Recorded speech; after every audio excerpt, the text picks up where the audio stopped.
bit of theology, but a whole lot of reality I'm going to share with you, okay? Being poor is expensive. The simple definition of poverty is not having enough money to cover the actual cost of living. But the reality is it's not that simple. The cost of living for day to day for the average poor person is much higher, and that makes everything worse. For example, we all know that cost of housing today is outrageous. But if you can't buy a house of your own, you'll be forced to pay a greater percentage of your income to somebody else to rent a place. And all of your principal is going to go into somebody else's pocket. Literally, you are buying a house for someone else and paying for all their upkeep on top of that. The poor pay so much more just to have a place to live. It's expensive to be poor. When it comes to food, you'll pay more. Many low-income families live in what we call food deserts. In other words, areas of the city with few or no large grocery stores. They also lack transportation to go to a cheaper store in order to buy food. So with no other option, many of them are forced to go to local convenience stores. Needless to say, the markup at a convenience store is 50 to 100% more for the same item purchased at a larger store. Others will resort to fast food. It's much cheaper, but it will create new health issues that will be extremely costly in the long run because it's expensive to be poor. Transportation is an unavoidable daily reality. Getting to and from work, running errands, picking up kids, buying necessities. The list goes on and on.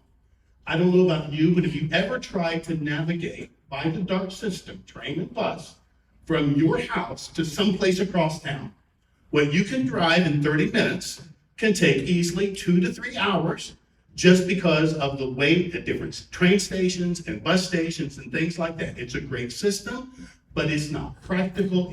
It takes 2 to 3 hours to do that, and that is time. That is money. You are losing that every time you have to go across town. It's expensive to be poor. If you're able to purchase a car, it typically means to finance one. People with lower credit scores will pay substantially higher interest rates with higher payments. Add to that the higher maintenance cost you get with a pre-owned secondhand car. Older cars are less fuel efficient, and get this, when it comes to insurance, proven fact, studies have found that lower income drivers pay 59% higher insurance rates than high income drivers with the same driving record. Typically, that's a difference of about $681 a year. It's expensive to be poor. But there are a few things that illustrate this gap between average Americans and the poor than healthcare costs. Most of the poor put off going to the doctor unless it's an absolute necessity. They do little to nothing in terms of preventative care and often neglect chronic health issues because they can't afford their regular medications or regular checkups, which Dr. Linda Roscoe illustrated so well.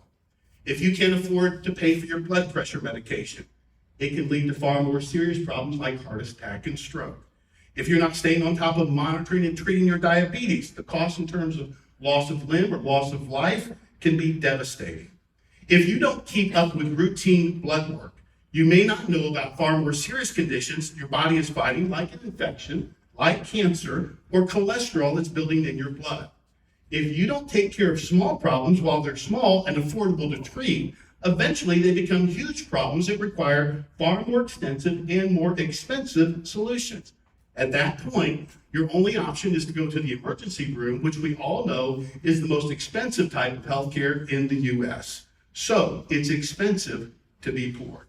What happens every day in our city is families are choosing between filling a prescription and buying a sack of groceries. Now, there's no question cost-driven delays in healthcare are making people sicker. I read just this past week that 54% of people with employer-provided health insurance have delayed or went without needed medical care this past year in an attempt to save money, and the condition only got worse. That's also true of 60% of people with Medicaid. It's also true of 63% of people with Medicare. So what the majority of people in this country are doing who have some sort of insurance are delaying much needed health care in the name of trying to save money. Now multiply that exponentially when it comes to the poor without any insurance whatsoever. This past December, a new Pew Research Center study found 1 in 4 parents struggle to pay their family's basic medical needs. More than half of low-income families did not have enough money to pay for food, rent, or mortgage payments this past year. And based on just the steady stream of people who come to Spring Creek every single week asking for assistance, this problem, far from getting better, is getting substantially worse. Now, I don't share any of these facts to be a Debbie Downer. I really don't. I share it in part because people never think about how expensive it is to be poor. It's important that you and I understand the world outside our door. This narrative that Dr. Orozco mentioned, that the poor are lazy and lack initiative, is driven by people who've never known a poor person or the realities of the struggle that they face from day to day.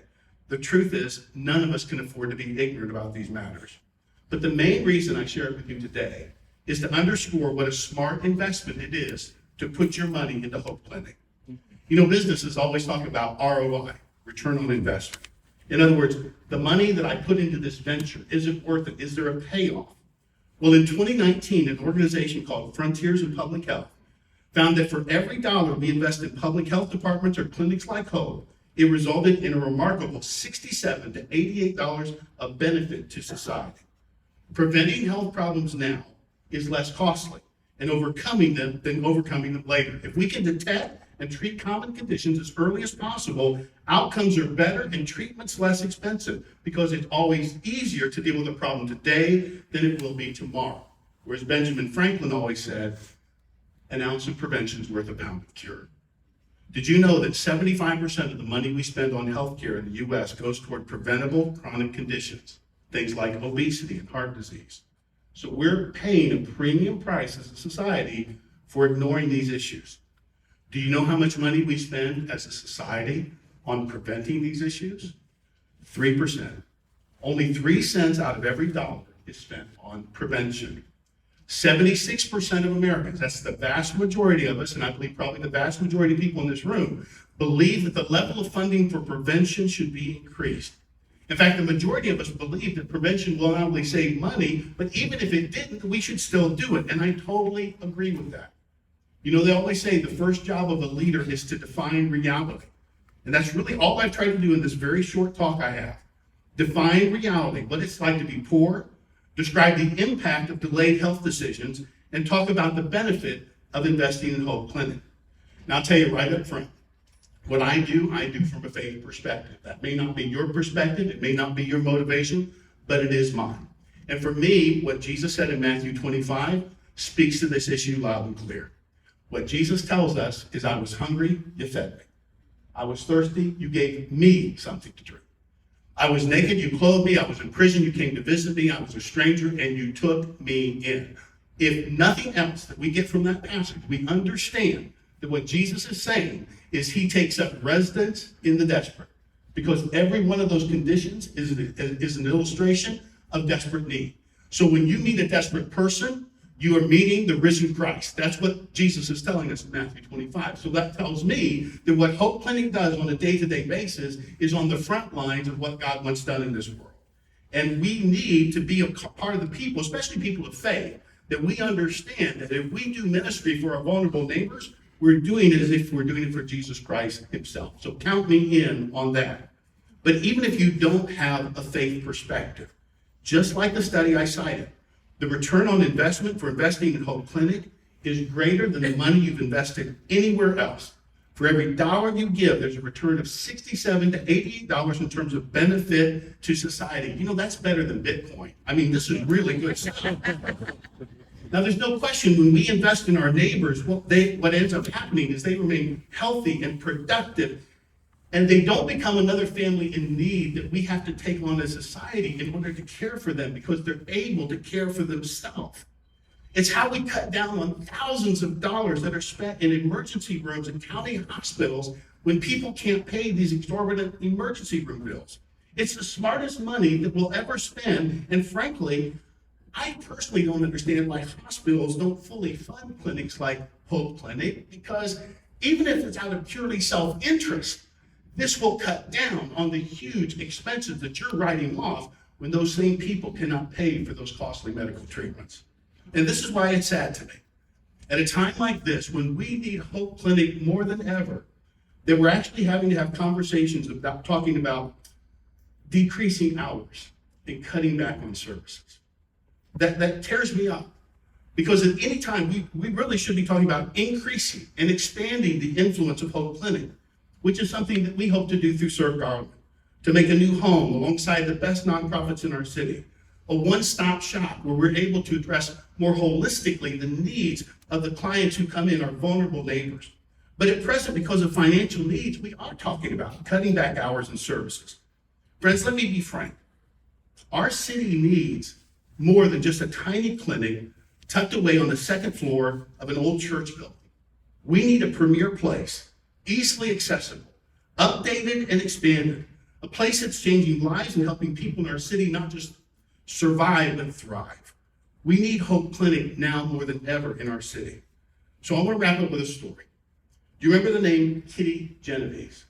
Her story is infamous in the history of New York City. This young woman from Queens was brutally stabbed and attacked on the streets of New York. What made Kitty Genovese's story so infamous is not only was she chased and attacked 3 times over a period of 30 minutes, but 38 of her neighbors watched from their windows, listened to her screams, and did nothing. No one cried for help. No one rushed to her aid. No one even picked up a phone to call the police. It was considered a watershed moment in sociology. People wrote books about this case. Sociologists indicted the inner city, said it had become dehumanized, cold, and callous. They said the city was ruled by the law of the jungle. But since that time, new studies have come out.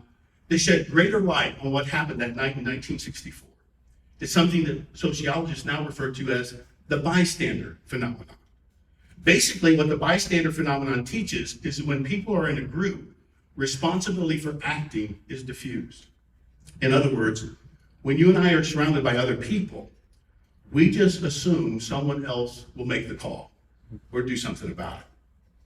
Responsibility for acting, for doing something, is diffused among us all. So no one feels a burden like they're the only ones who have to make the call. We assume someone else will do it. Had Kitty Genovese been attacked on a lonely street with a single witness, she actually might be alive today. Because one person might have felt responsible to act on what they saw, what they heard, what they witnessed, and might have called the police or intervened in some way.